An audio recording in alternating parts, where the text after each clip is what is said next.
आज म बनाउँदैछु सोलर कडी, तराईतिर चाहिँ कडी भन्छ।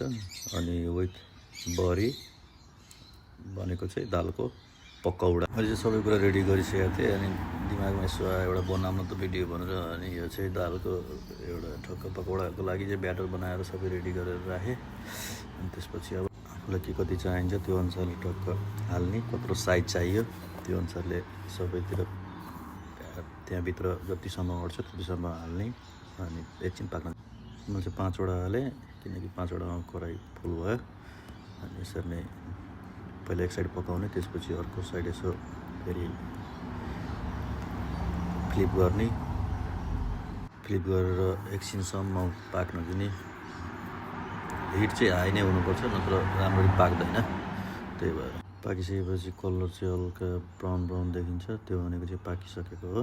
पाकिसकेपछि टक्क पेपरमा यसरी हाल्दाखेरि चाहिँ त्यो भएको ओइलहरू चाहिँ पेपरले सोच्छ, त्यही भएर मैले तल पेपर हालेको चाहिँ पुरै बडी पाकेर यस्तो भयो। हेर्दा राम्रै देखिएको छ, लुक्स नाइस है। अब चाहिँ कडीतिर लाग्यो है त म। यो चाहिँ मेरो कडीको ब्याटर। अब कडीको दही सहीमा सबै कुरो मिक्स गरेर एकैचोटि रेडी पार्ने हो।